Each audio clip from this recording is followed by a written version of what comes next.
This is the great Roberto. I am making another video about my recent 6-gram psilocybin death trip. This time, the reason I'm making this video is because someone made a comment on my first trip report, the 7-gram adventure, which is wild too. If you haven't seen that one, it's long, but anyway, they were raving about Jesus, going on about Jesus saving your soul, and this and that, and the Son of God, and all this. I'm rolling my eyes. I'm like, my God, how can you be so deluded? But then I started to think about it, thinking about my own psychedelic experiences and what you're like. And I just want to bring up one quick point too. One time I was talking with a guy. This was a while ago, and I forget the exact dialogue, but I can paraphrase it. Jesus came up somehow. He was talking about Jesus, and I said something like, religion to me is, brainwashing, and it's all dogma, it's all beliefs that aren't your own, it's, this and that, and on and on. He goes, oh, no, it's not like that anymore, he says. Now Christians have a relationship with Jesus, and I'm like, what the fuck?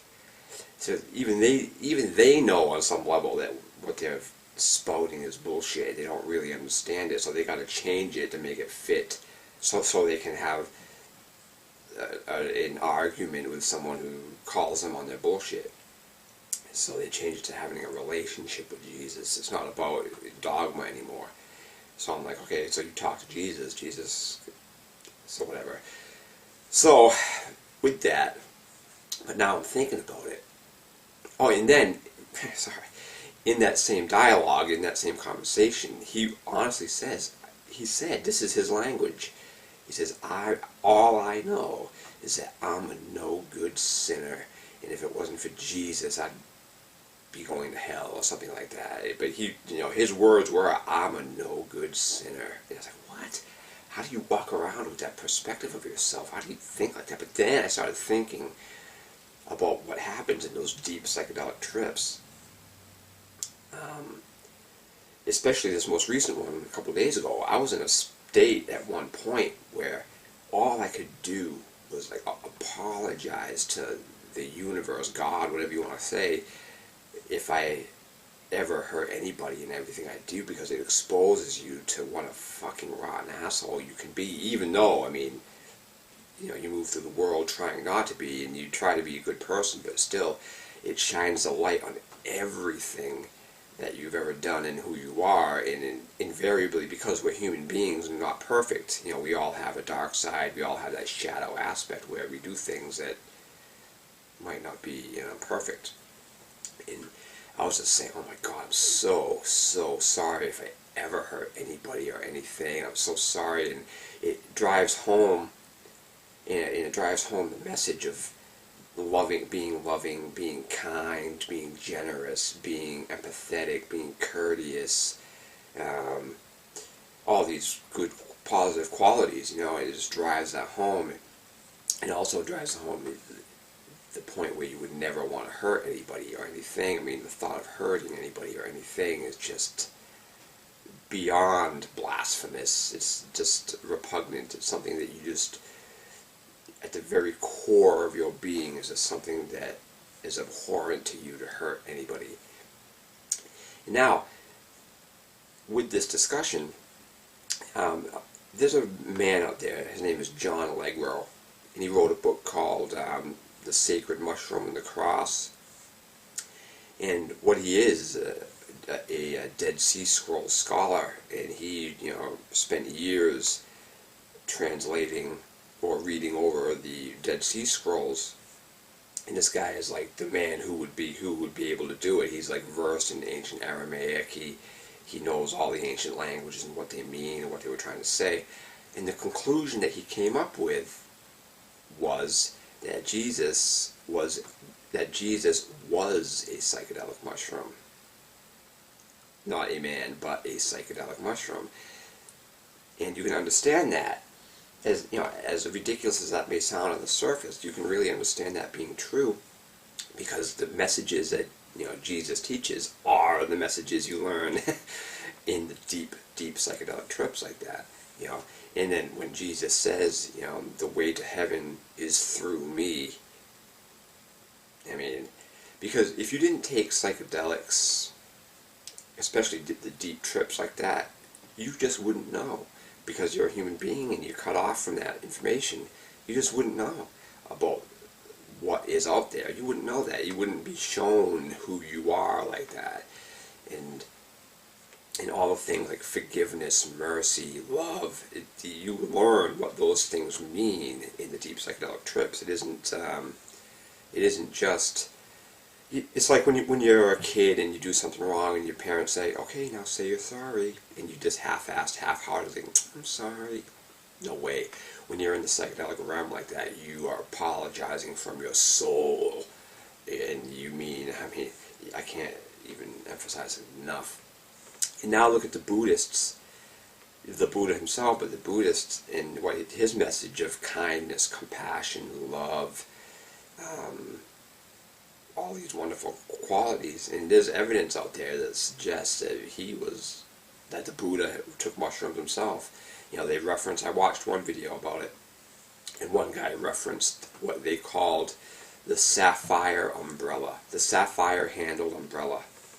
And if anyone who knows about mushrooms, psilocybin mushrooms, they turn blue, sapphire blue, and they bruise on the stems.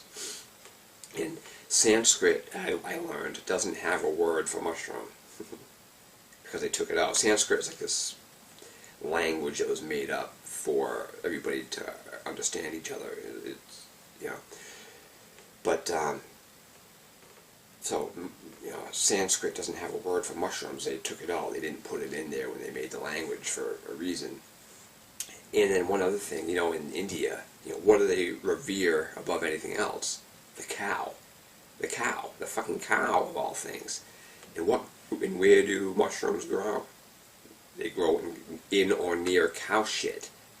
They wouldn't take a genius to figure out that long ago somebody picked up these mushrooms, started tripping their balls off and having these revelations about the truth of existence, and then associating that with the cow. So all these things, and that's that, but I think, there's people out there who are spouting this stuff about Jesus and what else and all this other religious dogma, and they're doing it out of because they were told to, and it sounds good, and it's not their own experience, and it's like, man, the reason I get on people about it is because it's like, I just don't like to see people live their lives in delusion like that. I mean, dude, they need a slap. They need to be woken up, and a good way to do that is a deep psychedelic trip, because it will slap the shit out of you. I don't care who you are. I mean, I just said this the other day. I think the perfect deep psychedelic trip would be if you took the mushrooms and nothing happened. I think that would mean that you were as enlightened as you could ever possibly be, because you would already be exposed to everything, your deepest shadows, and you would know, what I mean? So you would just take them and nothing would happen. You'd be like, oh, okay, this is just like every day, That's just me thinking. I'm not saying it's true. I just me playing around with the thought, And now one last thing before I wrap this video up, concerning the actual trip I had the other day. It was so wild and so crazy, and it was so just over the top, but I've always said that the psychedelic experience is largely subconscious. Most of what you learn is done subconsciously. And as I've been living through life the past couple of days, I've been seeing the teachings of what I learned in that space in everyday life. It'll just come in a flash. I'll just be like, wow, okay, holy shit. It won't even be a word, it'll just be an image, sort of something. I'd be like, wow, it'd be a flash of insight is what it would be. And it's like, wow, that's something I was shown there. And so, I mean, I said something like this yesterday. I said it's like you're almost being exposed to the code of creation itself while you're in that deep state where nothing makes sense. Because one of the things I did say after I came out of that trip was, you have no idea what madness is until you find yourself in a place where even beauty makes no sense. And that's exactly where I was.